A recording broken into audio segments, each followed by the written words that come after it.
Halo semuanya, selamat datang di sesi pembahasan kita kali ini. Gini, pernah kebayang nggak sih kalau sebuah teks kuno yang cuma punya 7 ayat ternyata bukan sekedar deretan doa yang kita hafal di luar kepala? Gimana kalau teks itu sebenarnya adalah sebuah peta? Ya, peta harfiah dari psikologi manusia. Coba bayangkan Anda punya sebuah cetak biru yang bisa ngasih tahu persis di level mana kesadaran Anda berada saat ini. Keren banget kan? Oke, tanpa berlama-lama lagi, yuk kita bedah sama-sama. Nah, visual yang sedang kita lihat ini bukan sekedar diagram biasa ya. Anggap saja ini semacam GPS atau peta navigasi buat diri kita sendiri. Peta pikiran ini ngejelasin gimana persisnya kita memanjat, ibaratnya kayak naik anak tangga gitu. Dari level kesadaran yang paling dasar, setahap demi setahap, sampai akhirnya mencapai apa yang disebut sebagai kesempurnaan spiritual. Untuk bisa baca peta ini, kita akan ngelewatin 4 titik poin hari ini. Pertama, kita bahas peta manusia itu sendiri. Terus kita bakal naik ke 7 anak tangga kesadaran, lanjut ke puncak spiritual, dan terakhir, kita lihat langkah-langkah konkret menuju kesempurnaan itu. Sip, mari kita buka petanya. Oke, kita masuk ke poin pertama kita, peta manusia. Karena kita ini kan ibarat alam semesta versi mini, jadi kita butuh panduan untuk paham diri sendiri. Konsep utamanya tuh begini. 7 ayat di dalam Al-Fatihah ini gak cuma melambangkan bacaan ritual semata. Di dalam tradisi spiritual dan tasawuf yang jadi sumber kita kali ini, ke-7 ayat tersebut secara harfiah mewakili 7 dimensi atau 7 lapisan dari diri manusia yang sering banget disebut sebagai nafs. Jadi teks ini benar-benar berfungsi sebagai sebuah peta diri yang super komplit. Tapi tunggu dulu, sebelum kita bedah satu-satu lapisannya, kita harus ngelihat diri kita ini sebagai satu paket yang utuh. Dimensi-dimensi ini tuh nyambung erat satu sama lain. Nah, ada satu ayat, Iyyaka na'budu wa iyyaka nasta'in, yang artinya, hanya kepadamu kami menyembah dan memohon pertolongan. Ini tuh ibarat titik keseimbangannya. Ayat ini merangkum inti kesadaran kita.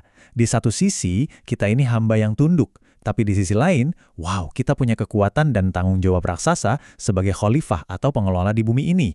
Menarik banget kan?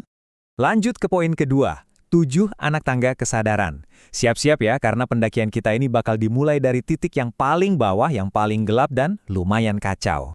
Coba deh perhatikan baik-baik keseluruhan tabel ini. Lihat gimana ayat-ayatnya memetakan pendakian kesadaran kita dengan sangat akurat. Ternyata, membaca ayat-ayat ini tuh ibarat kita lagi manjat tangga secara aktif.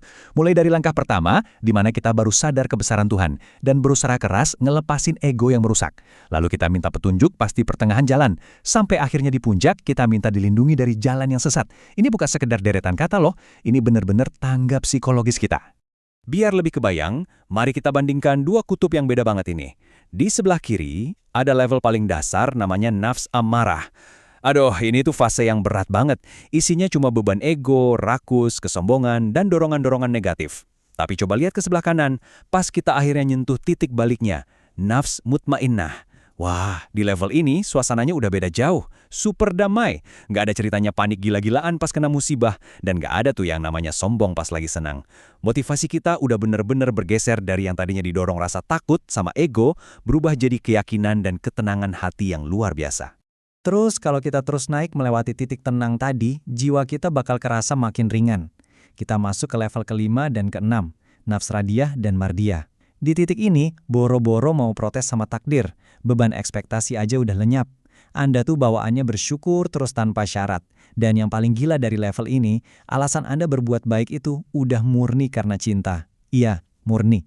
Gak ada lagi tuh kepikiran berbuat baik cuma gara-gara takut dihukum di neraka atau ngarep imbalan surga. Semuanya mengalir seringan itu. Nah, sekarang kita masuk ke bagian ketiga, puncak spiritual. Kita akan membahas tujuan akhirnya, yaitu mencapai kondisi nafs kamilah. Pasti banyak dari kita yang mikir gini kan, wah kalau jiwa yang sempurna atau nafs kamilah ini sih, pasti cuma eksklusif levelnya para nabi doang. Jawabannya ternyata, enggak loh. Memang betul, para nabi itu contoh yang paling absolut dan tanpa celah. Tapi berdasarkan sumber dari teks ini, yang juga mengutip surah Yunus, dijelaskan bahwa para wali, orang-orang soleh, bahkan kita manusia biasa yang mau terus nempa diri, itu bisa banget nyampe ke kondisi ini. Ini adalah level di mana jiwa kita tuh udah benar-benar nol rasa takut yang melumpuhkan dan nol kesedihan yang menghancurkan. Dan ini bukan sekedar konsep teologi yang ngawang-ngawang di awan ya.